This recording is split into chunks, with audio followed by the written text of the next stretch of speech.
Welcome to the EXO Podcast, where we take you behind the scenes of successful corporate, nonprofit, and government events. I'm Natalie Poole, Marine Corps veteran, logistics chief turned event strategist, and founder of Exceptional Occasions based out of Oklahoma.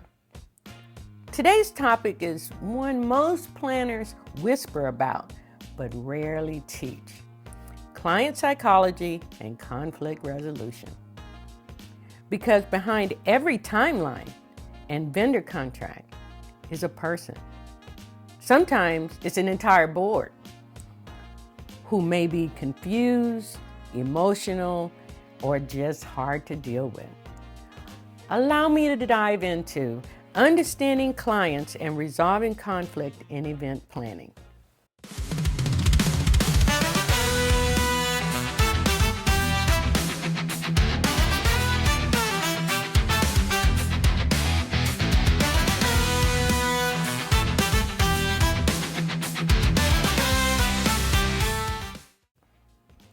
Let's be real. Clients can be under a lot of pressure, especially when the event is connected to fundraising, government visibility, or executive leadership. What shows up as indecisiveness, micromanagement, or last-minute panic is often rooted in fear.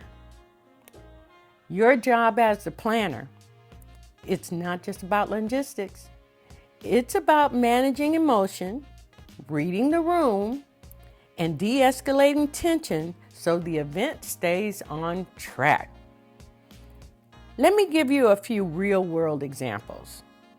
In the corporate world, a department head wants 15 extra guests added after catering is locked.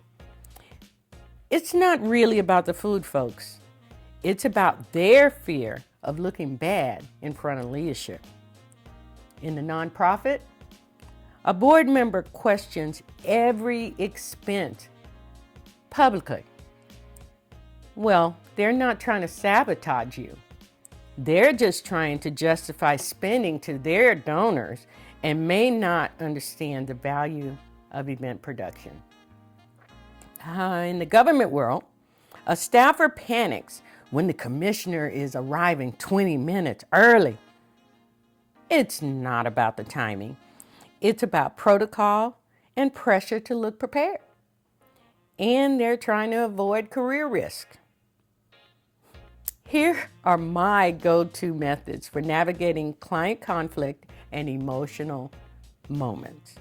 First, listen with strategic empathy. What I mean to say is, when a client is stressed, let them talk without defending your position right away. Just listen and repeat back what you heard to make them feel seen. You could say something like, "I hear you, and you're concerned that things won't reflect well with your department." And that makes total sense. Even if you disagree with them, validate their emotion diffuses resistance. Second, diffuse the trigger. Now, this is where we're going to address that fear that's behind that frustration. You may ask, what outcome would make you feel more confident?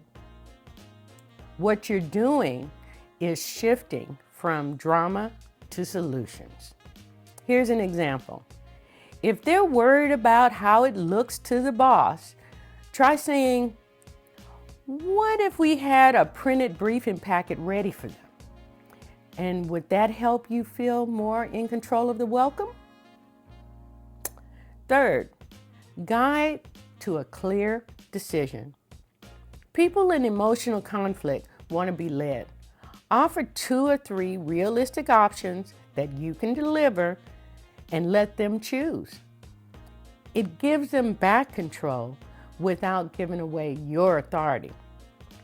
Try saying, "We can either shift the agenda slightly, or I can assign someone to prepare your remarks and handle the early arrival. Which feels best to you?" At the heart of every event is a person who just wants to feel seen, prepared, and successful. When you read the emotion behind the request, you stop reacting and you start leading. And that's when trust is built. When you're the one who stays calm, keeps the energy positive, helps the client feel like everything is under control, you become more than a planner, you become their partner. Let's make people feel taken care of before the event even begins. How do you navigate client conflict and emotional moments? Share your comments below. And if you want help navigating tough client dynamics in your next corporate, nonprofit, or government event, reach out to me at exceptional-occasions.com or message me on LinkedIn. Be sure to like and subscribe. Thanks for tuning in. I'm Natalie Poole, and until next time, plan boldly, lead intentionally, and always make it exceptional.